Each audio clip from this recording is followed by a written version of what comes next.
Right,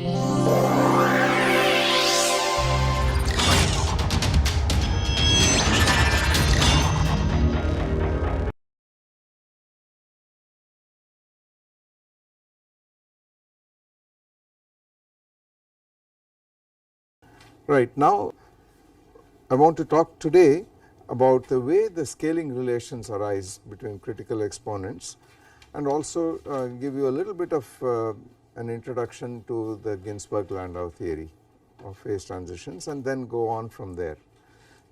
So let us first go back, take a look at what we deduced from mean field theory in the Ising class. We found that I did not calculate this, but this exponent, the specific heat exponent, is 0 in mean field theory.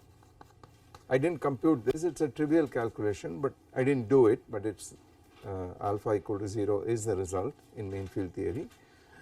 The magnetization exponent or order parameter exponent is a half, the susceptibility exponent is 1, and the critical isotherm exponent is 3. Remember that here m is h to the 1/3, right. So that was a relation here, or m goes like h cubed, that was a relation, sorry, h goes like m cubed was a relation. And then I introduced two other exponents, one was nu for the correlation length and this was a half, and this exponent was 0 essentially, although again we did not talk about it in great detail, and I said there are relations between these exponents here. Now the way they were arrived at originally was empirically, completely empirically, and today we have an understanding of the way, why these things are the way they are from mean field, from a field theoretic approach to it, from the renormalization group. But in a sense it is ultimately experiment, it is ultimately basic experimental evidence. Okay. So through the 1960s people very patiently collated a lot of data, and then finally Widom proposed the following scaling function. Remember the equation of state we had for the Ising model, and his point was the following. So it was followed shortly after that by other proposals for scaling, more sophisticated proposals by other people such as Kadanoff and so on, culminating in the renormalization group approach of Wilson and Fisher and others to calculate critical exponents as a function of dimensionality and the number of components of the order parameter. Okay, that is a sort of crown jewel of equilibrium statistical mechanics. But the idea of Widom scaling was very simple. His point was that if you took the magnetization m in the critical region, then this was equal to, on the one hand, 0 for t greater than 0. Remember that t is t minus tc over tc, and but it was equal to minus t to the power beta apart from some constant functions, etc., in this fashion for t less than 0. So this was the magnetization, and I should write this down here, in the absence of a field. So one has a statement for m at t and h equal to 0 in the field. On the other hand, if you looked at m at 0 and h for small h, let me mention here, I should have done this, that this is h, the field divided by k Boltzmann t, which is rescale the magnetic field by kt, and that I call little h here. You did it implicitly in your last lecture. I did it implicitly, but since you pointed out that there is a 1 over t, let us call it little h, that is the standard notation for it. Now you could ask, what happens if you, on the critical isotherm, this stuff itself, this goes like h to the power 1 over delta here, and delta was 3 in mean field theory. Okay. So is there a way to combine these two relations and get them out in one formula and in one expression, and that is what Bidom did. What he did was to show that a huge pile of experimental data fitted the following scaling rule. The function m of t and h, which would ordinarily be a function of two independent variables, becomes now dependent only on one particular combination. So this thing here is equal to t to the power beta times something called a scaling function. So this f, and this is for t positive, so let us call it f plus h over t to the delta for t greater than 0, and it is minus t to the beta, so it is just a dependence on the modulus, some other scaling function of h over t to the delta minus t to the delta for t less than 0. Okay. And these functions f plus and minus are called scaling functions. So his point was asymptotically close to the critical region where m is 0, h is 0, t is 0, asymptotically close, all the data collapse onto this kind of functional form here, okay, where this is some power, this is some power, this is some power, etc. Capital delta appear now is nothing to do Now, with little delta yet. capital delta has nothing to do with little delta. He said there is a power delta such that you fit it in and you choose a proper delta and all the data collapse onto this sort of formula. The question is, what is this capital delta, etc. So delta is called the so called gap exponent.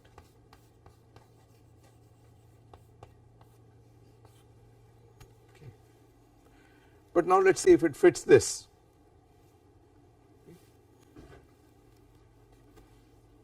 How would you get that? You would set h equal to 0, and then you immediately see that, oh, first of all, it is clear that since m of t minus h equal to minus m of t h, if you reverse the field, the magnetization simply reverses at a fixed value of the temperature.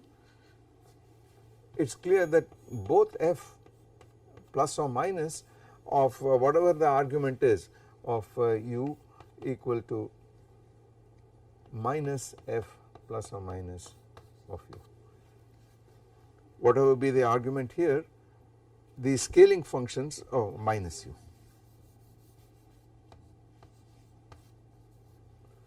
So the scaling function is an odd function in each case.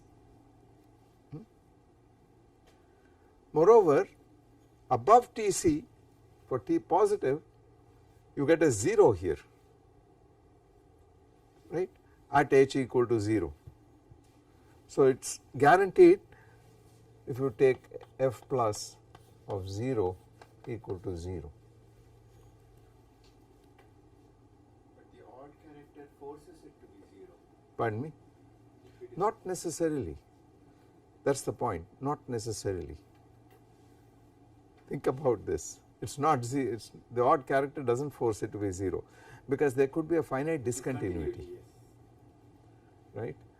I mean, if you have a function that is odd, then there are three possibilities. If it is continuous, then at 0 argument it is 0. If it has got an infinite discontinuity like 1 over x, it is an odd function but it has got an infinite discontinuity, that is perfectly alright. But it could also have a finite discontinuity like the magnetization has, right. So it could do this, and indeed that is what is happening here. That is an odd function, but it has got a finite discontinuity and therefore does not vanish at the origin. That is what the magnetization does, the spontaneous magnetization. Okay. So what we require is that f minus of 0 is not equal to 0, some constant not equal to 0. Then you find with this, you get this immediately, right. But the question is, what is this delta?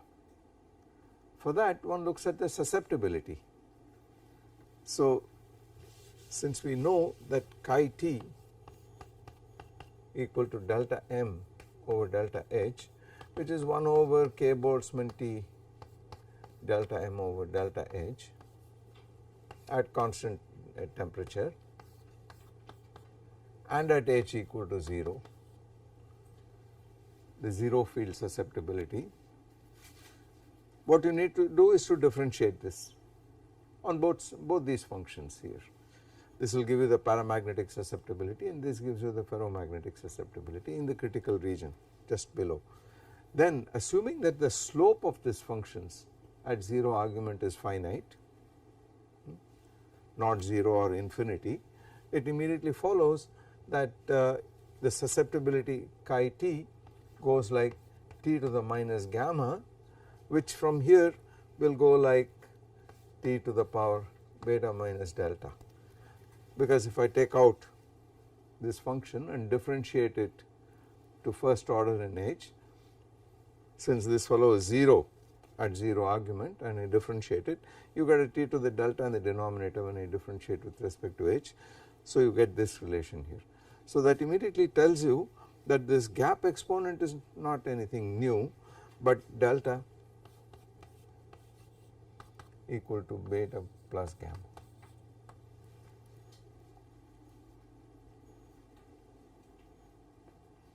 But now let us look at what happens if h is equal to 0, if t equal to 0.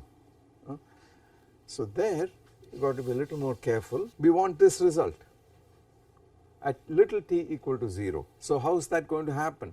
You want to make sure that on the critical isotherm at little t equal to 0 you get this cubic curve. That is what you want, and that will happen provided, you see, it can only happen because this fellow blows up at little t equal to 0, right. So the only way that can be saved is that there is a leading behavior here which is some power which vanishes when taken with this. So if f of u, f plus or minus of u goes like u to some power as u tends to 0, then m of t h goes as t tends to 0 goes to t to the power beta, and this is h to the lambda over t to the power delta lambda, which is t to the power beta minus delta lambda h to the lambda. Okay. And that is the same as h to the 1 over delta, provided lambda equal to 1 over delta and beta is equal to lambda delta,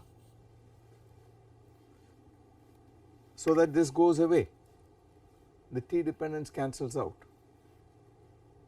That is the only possibility. Okay.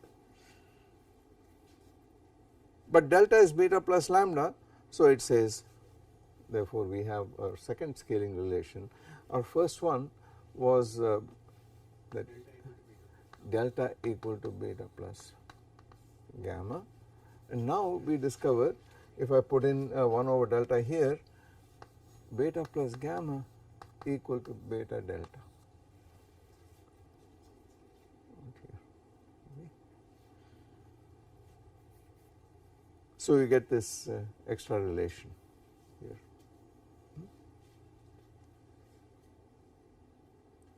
Therefore these are not independent exponents. Once you give me the others, then this once you give me beta and gamma, you know delta. Okay. This is independent of mean field theory because this is extracted from experiment. Okay. The actual numerical values of these are irrelevant. The point is, empirically you will get numerical values for those, but the point is across systems, across different values of these exponents, you still have these relations. Of course the scaling functions will change in different cases and so on, but that does not matter. The point is that there is scaling at the critical point, in the sense that whenever you have a function of several variables, if you have a generalized homogeneous function, then you have what is called scaling, because it means you can reduce the number of variables by 1, okay. Depending on how many combinations you can form, you can reduce the number of independent variables, and here you have reduced it from a function of t and h separately to, apart from this power, a single function of this combination out here. Okay. Now one can go on with this, one can ask what happens in the case of other exponents. For instance, if you look at the, let us see, what are the other exponents one can talk about. If you look at a thing like a free energy, the singular part, because there is always a piece added like what I called phi naught earlier, which is not singular, it is an uninteresting piece. The free energy per unit volume, I will call it little f, a suitable free energy. This guy scales like t to the power 2 minus alpha times again some scaling function, let me just call it f once again, of h over t to the power delta in the critical region. Okay. Then the susceptibility, then m goes like delta f apart from the 1 over t factor etc. over delta h out here, and for small values of h near 0 this goes like t to the power 2 minus alpha minus delta times f of 0, right.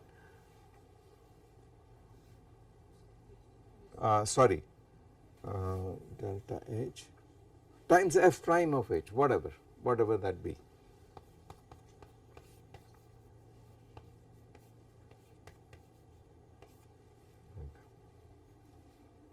Okay. And of course m will vanish in the critical region on the critical isotherm when h is 0, that is perfectly okay.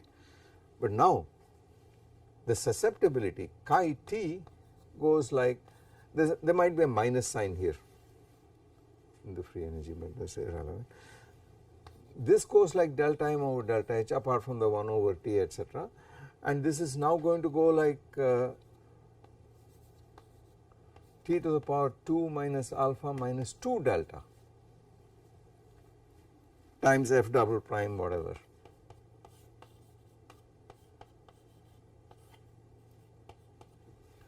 So what does that give us? Of course, part of the information we already know, that says t minus 2 minus alpha minus delta is equal to beta, because that is what the m should do, right. And now chi t, this thing should be gamma, because that is the susceptibility, minus gamma, 2 minus alpha minus 2 delta equal to minus gamma, or you put beta plus gamma here, it does not matter, it is exactly the same thing. So these two together will imply alpha plus twice beta plus gamma equal to 2. This is called the Rushbrook equality.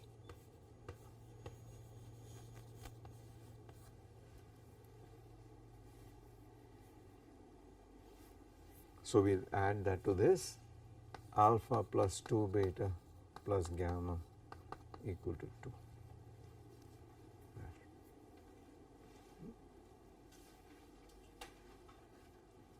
2. Then you could ask, what about the green function, the correlation function itself, because this was really where everything came from.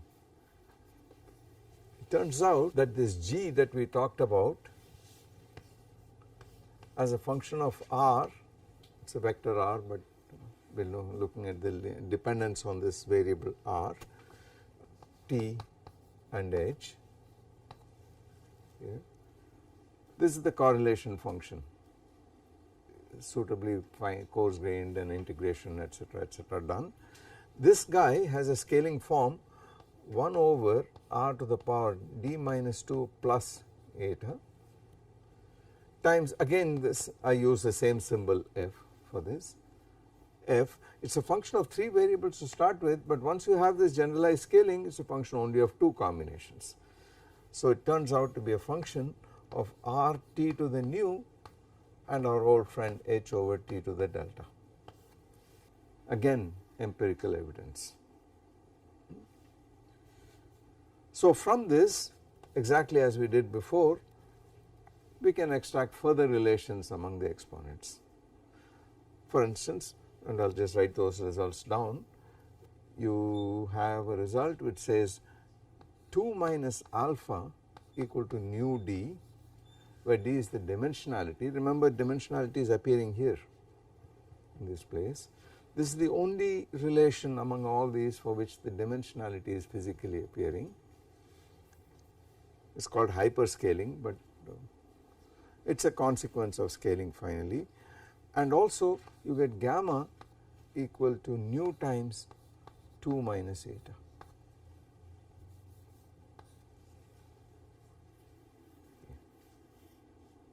Right. Now mean field exponents will not satisfy this, because mean field theory is true only in above the upper critical dimensionality, which for the Ising class is 4. But if you substitute mean field exponents in 3 dimensions, you get answers for alpha, nu etc., which are independent of dimensionality. If you put 0 here and you put a half here and 3 here, clearly it is not satisfied. But if you put 0 here, a half here and 4 there, then it is satisfied, because that is the upper critical dimensionality, perfectly fine. All the others will be satisfied. Okay. Wherever dimensionality is involved, mean field theory will flunk, of course, if you are below the upper critical dimensionality. You have to go beyond it. So the question is, how do you do this? How does one go beyond all this? The answer, which culminated in the renormalization group, is rather long and tortuous, but let me show you at least an indication of what the starting point is. It is as follows. We would first like to include fluctuations in the theory, but before that we would like to find a systematic way of getting the relations we have, such as the fact that for the order parameter m, above Tc there is one solution, below Tc there are 2 stable solutions and 1 unstable solution, and so on. We would like to get this from some principle which looks like a variational principle, or some minimization of some energy functional here. This energy functional is just a generalization of what I wrote down here for the Ising model, made a little fancy. What one does is, instead of looking at individual magnetic moments, one argues that in the critical region whole patches of linear dimension xi form, where the system gets ordered.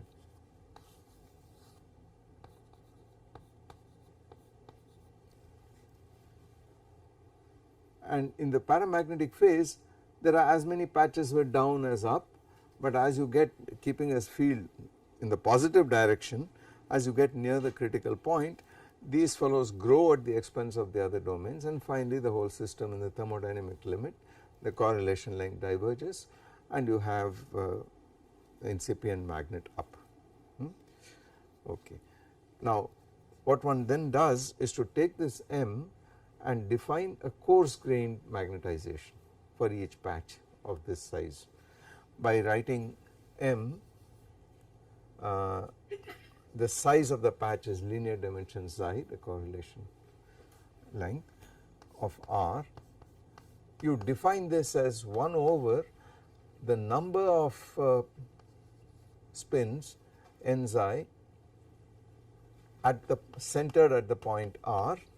This is the center of it, is the point r here, summation I element of the patch or block Si. So that is a coarse grained magnetization you define. Okay. I am going to drop this subscript here just call it a field. And then you construct this Landau free energy, I should call it a functional of some kind, which is geared so as to give me in equilibrium all the solutions that I had if I took the minimum of this function here. So this is equal to an integral d of r times, you want a quadratic term and you want a quartic term. So conventionally one writes this as a times t m squared of r. This little t is t minus tc for reasons which we saw. This function, this coefficient has to change sign from positive to negative as you cross the critical point. So you get this splitting of the minimum from a higher order minimum to two minima and a maximum in between.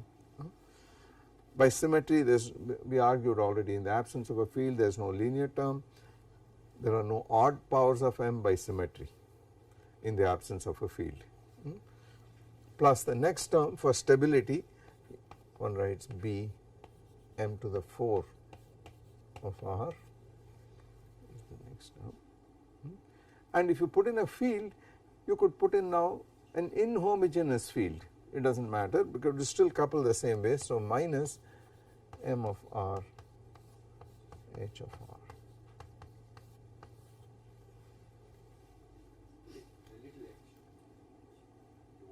Put a little h, yeah. In d dimensions, in an arbitrary number of dimensions. This is a positive number a, that is a positive number b, and its temperature dependence is irrelevant in the critical region.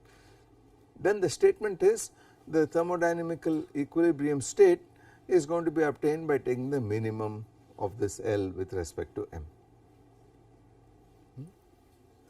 We will soon convert it to, at least briefly convert it to a field theory, because what you really want to compute is the partition function, which means you must have z is e to the minus beta times this quantity here. This is going to act like beta times this acts like some effective Hamiltonian if you like.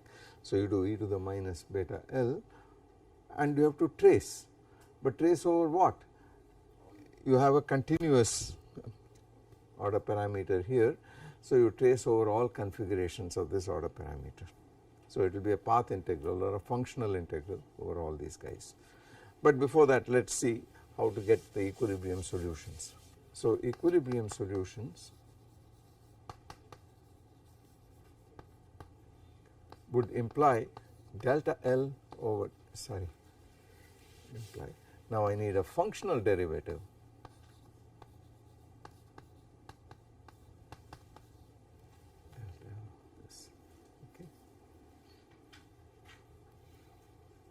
This is now L is a functional of m of r and I want this functional derivative here. Okay. A functional is a function of a function in the simplest thing. Okay. And how do you do that? Well, I presume you know the simplest rules for functional differentiation. Is this familiar or should I mention them? Can I go ahead and assume them? Yes? Is there anyone who does not know what a functional derivative is? If so, say it now. Okay. So the properties we need are very, very simple. We need to define, well, let's not make a mystery of it. Suppose you have a functional of f of x, function of a function, right? This guy is a functional of m of r. Okay. Then the way you define delta f divided by delta little f of x in this fashion, right, is to write this as f of phi of y plus epsilon delta of x minus y minus f phi of y divided by epsilon and take the limit as epsilon tends to 0, and this guy is delta f.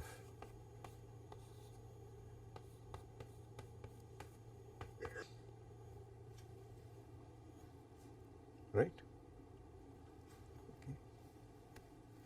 So, in particular this rule tells you that, before we find this rule tells you that the functional derivative of f of x or f of y with respect to f of x equal to delta of x minus y, right. Therefore, if you have integral dy f of y and you do the derivative of that with respect to f of x here, you take this in there, get a delta function, and the integral is 1. So, this is equal to 1. That is the only rule you need to know. So, we can now differentiate this guy, okay. And what would you get? Let us leave this here, delta L over delta m of r equal to, so let us make all these r primes, r prime, r prime, r prime, and start differentiating. So, I put it in here, I get twice m of r prime out here, and then I need the functional derivative of m of r prime with respect to m of r, which is delta of r minus r prime. I do the integral, I get at times m of r with a factor 2. So, it is just like ordinary differentiation, twice at m of r plus 1 half b m squared of r minus h of r.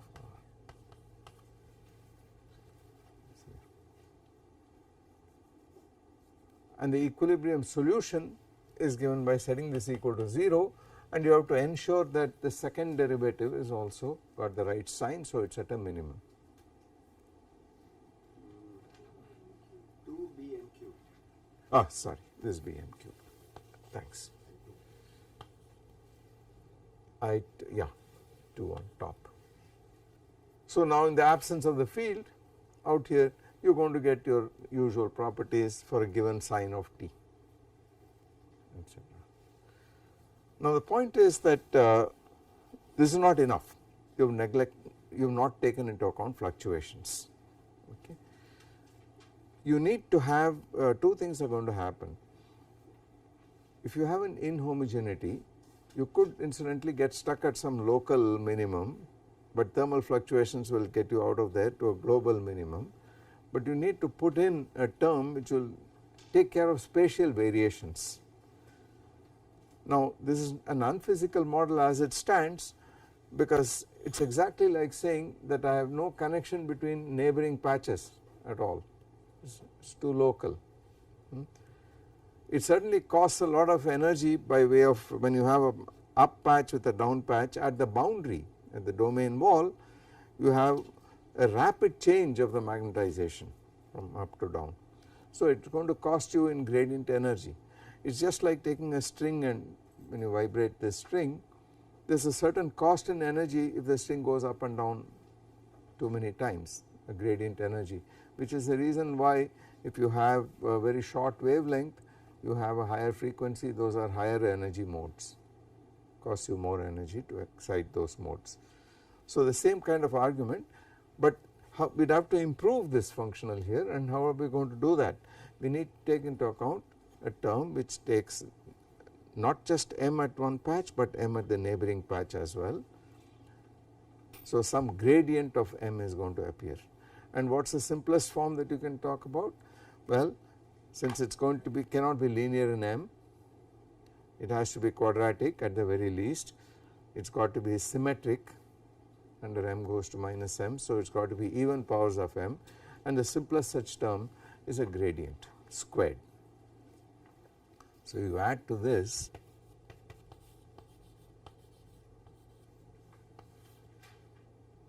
a half, or again for differentiation purposes, some coefficient gamma gradient of m of r. You want to put gamma because gamma is an exponent. Oh, gamma is an exponent, right? So, let me call it, I do not know what the standard notation for this is, C for now. C for now, because I am going to get rid of it, plus this, okay.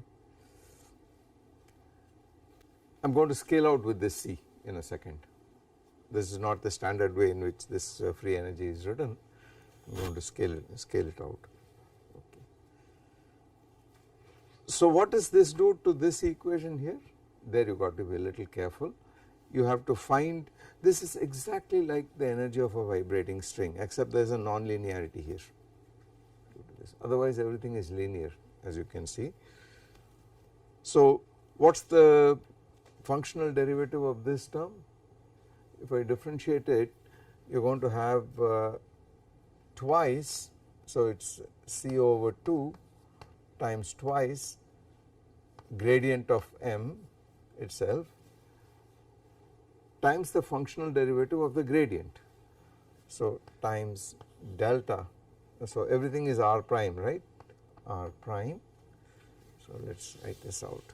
This term here, if I take the functional derivative, gives me d dr C over 2 into d dr prime twice gradient of m of r prime times delta over delta m of r gradient m of r prime.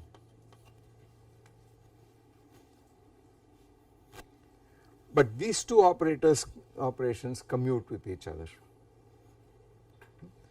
So, I can put this inside there and put a delta function. So, I get rid of this and write a gradient of delta of r minus r prime.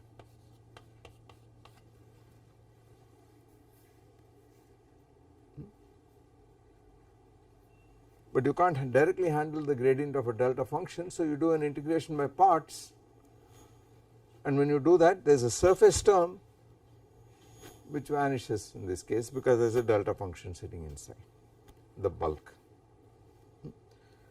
So, with a minus sign this gradient acts on this, so it is del dot del on m of r times a delta function.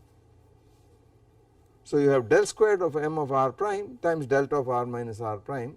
You integrate, you get del squared of m of r itself.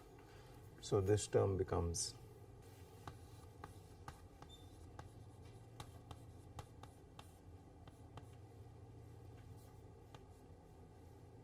del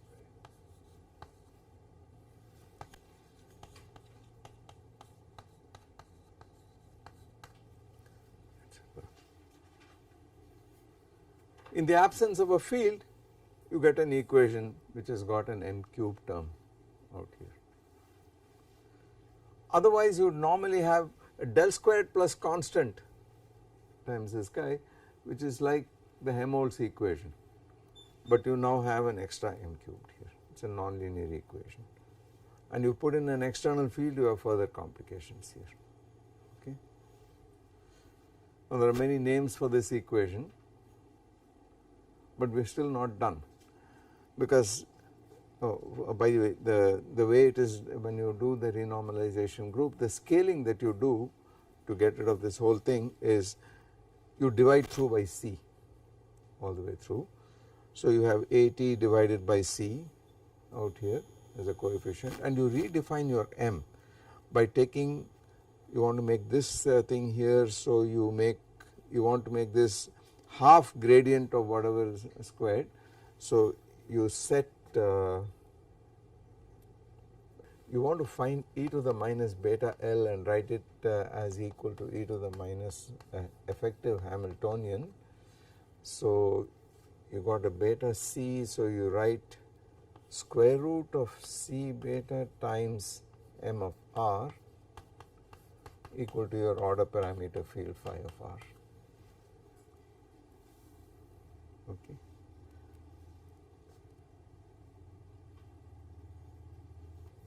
And then this H effective with identification of constants. Here let me write it in standard notation.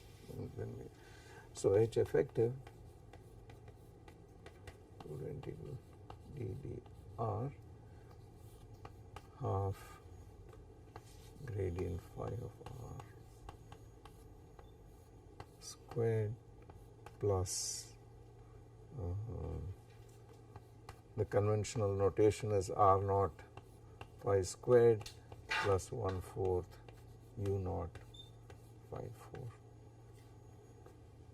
in the absence of a field. Okay. This is like a phi 4 field theory. So it starts at this point out here, and then you can do dimensional analysis, find out what are the dimensions of r naught, u naught, etc., etc. This guy is like 1 over length squared and so on. Okay. So that is a piece of algebra I am not going to get into. What I want to talk about instead is how does the system escape from a local minimum and fall into a global minimum. That is how what the equilibrium state is. Okay. Because just setting this equal to 0 is not going to tell you whether it is a local minimum or a global minimum, right. So you argue as follows, you say that there is a time dependence in the problem, and now you say you have m of r and t. So an instantaneous configuration, field configuration, will change with time according to this equal to, on the right hand side you say, look, the further away it is from a minimum, the faster it relaxes. So this relaxes with some coefficient, let us call it gamma. I used up little gamma for an exponent, and what is left is delta L over delta M of R. That is a single relaxation time kind of approximation. You say there is a relaxation of this, if this is 0 then of course this does not change at all, but otherwise the deviation of this fellow from the minimum value from 0, because at equilibrium this is 0, will tell you how fast this changes, the M changes. Okay. However, you still have not allowed for random fluctuations here, okay, because the thermal fluctuations are random. So this by itself is like writing a Langevin equation with a friction term but without putting in the random force which you need for consistency. So you put in now plus zeta of r comma t, a noise, okay, a white noise. This is now a Langevin equation.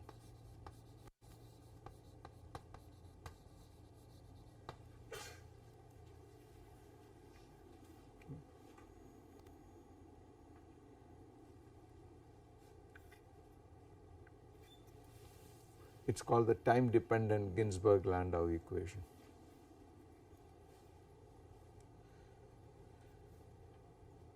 But we know that such an equation, we need to make some assumptions about this, they are going to give us further information, right. So what are the assumptions we are going to make about this noise? It is now a field, it is now a configuration but a random field. So we are going to assume that average zeta equal to 0, zeta of r t correlation with r prime t prime equal to, now some subtleties creep up here depending on whether the order parameter is conserved or not conserved, and I am not going to get into that here now, but in this problem, this magnetization problem, this thing is equal to some constant which is 2d times a delta function of r minus r prime delta of t minus t prime. So it is really random noise in this fashion. That This is a d-dimensional delta function. Yeah. To go further, even that is not enough. You have to do what you did in the Langevin equation.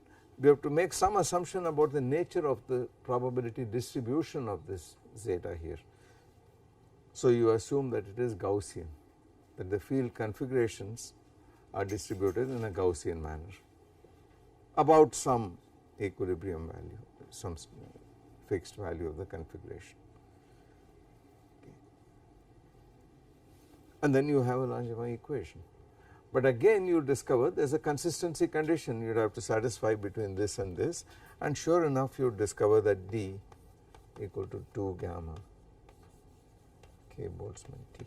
This is our old friend, the fluctuation dissipation theorem all over again. But once you make a Gaussian approx for this, Gaussian probability distributions, then we are all set. We could write down a Fokker-Planck equation for the probability distribution of the field configurations themselves. Okay. And what would that probability distribution be? Well, you would have to ask what is the probability of a configuration zeta of R comma T. This is of course equal to, right, what we mean by a probability distribution in any case is the expectation value of the delta function of that random variable at any value it assumes. So this is equal to the expectation value over what I will mention in a second of a delta function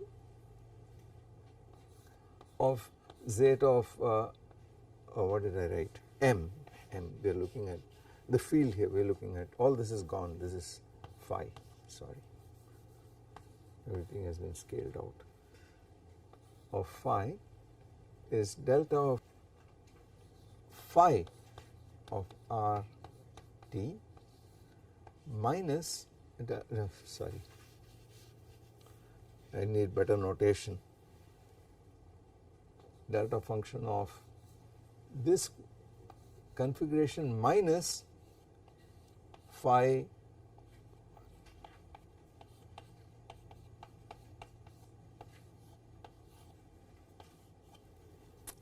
okay. This is the solution of the Langevin equation for a given zeta noise, and you want this to be equal to that solution. So you put a delta function here, and this is over the field configuration zeta.